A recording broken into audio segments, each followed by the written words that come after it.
Hey guys, this is Baladucci, and I'm here to look into how Vayne players can capitalize on their damage in the early game. There are plenty of arguments over whether or not Vayne should max out her Q or her W first, her W being her signature damage tool and identity. Many people believe the DPS, or damage per second, is mainly from this ability.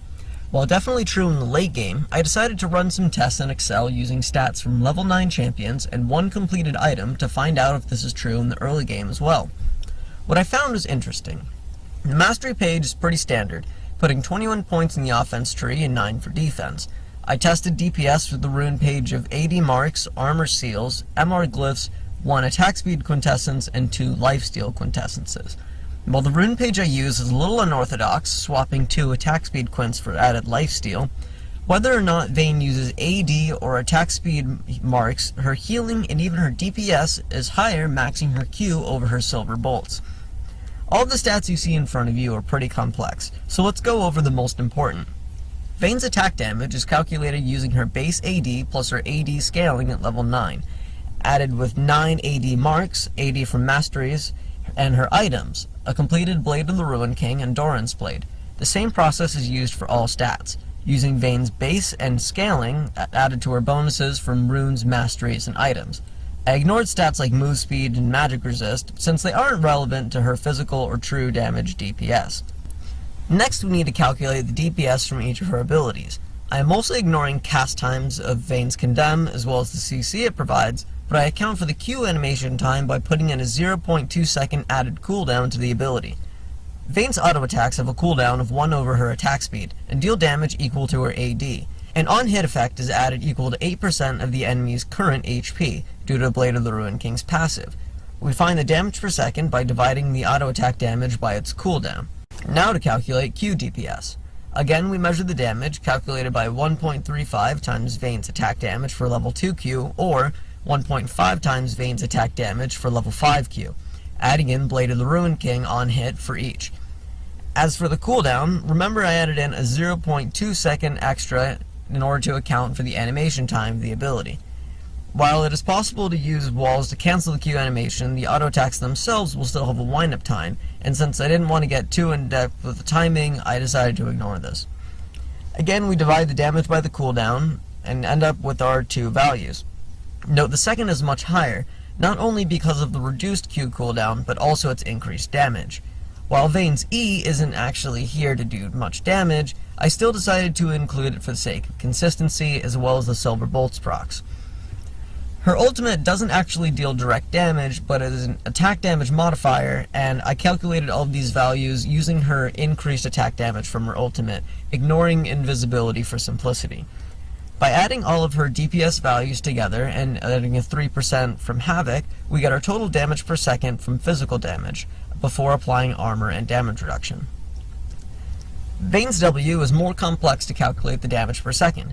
The damage itself is easy. Each proc of her silver bolts damage is equal to 20 plus 10 for each additional rank in W and base damage, as well as an additional 4% plus 1% for each additional rank of the target's max HP.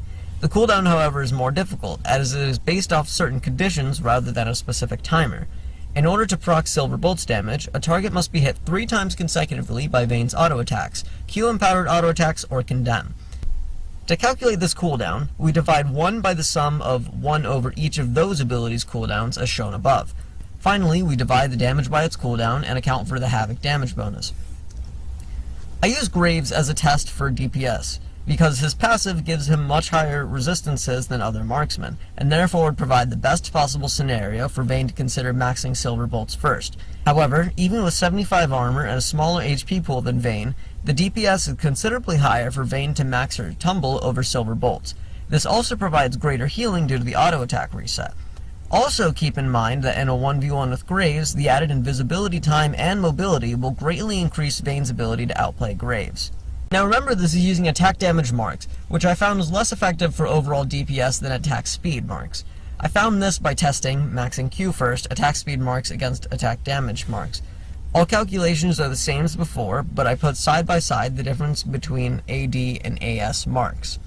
While the healing in DPS is only marginally higher than before, it is still reason enough to use attack speed marks for a small increase in DPS you can get, unless you have trouble last hitting, in which case AD marks can help.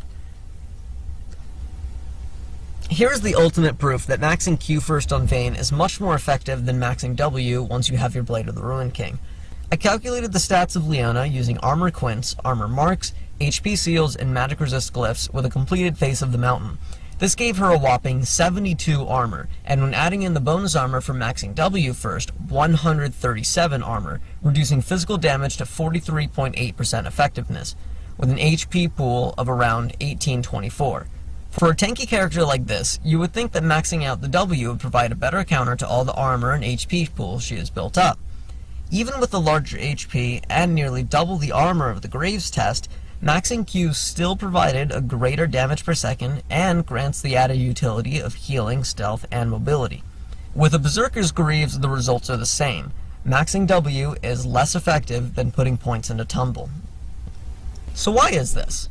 Well, let's consider the Blade of the Ruined King item, which almost every Vayne player buys first. The auto attack reset from Q means you get to apply the passive an extra time with each use of Tumble. To squishies like the enemy 80 carry, this will deal an additional 101 damage before armor reduction, about 60 after reduction. That's more than an Infinity Edge in flat damage. Maxing Tumble also does something a little unexpected. It still increases the damage you deal from Silver Bolts. The more stacks you apply, the more times you apply the Silver Bolt's damage. Looking at the DPS numbers from Leona, the DPS increases on Q by more than double, while the DPS from W only drops by 15% by maxing her Q first. Thank you guys so much for sticking through this video. Please leave a like if you enjoyed it. It will really help me get some publicity on this channel, and comment letting me know your opinions on the topic or how I can improve as a content creator. I plan to make a few more videos like this, and if you did enjoy the content, check out Vayne Math. I have their details in the description. They're a little outdated, but they have many more videos on topics like this than I do, and they really inspired me to make this video, and even do the calculations themselves. I plan on doing more videos like highlights and maybe some analysis. Let me know what you think in the comments. Thank you all for watching, and I'll see you in the next video.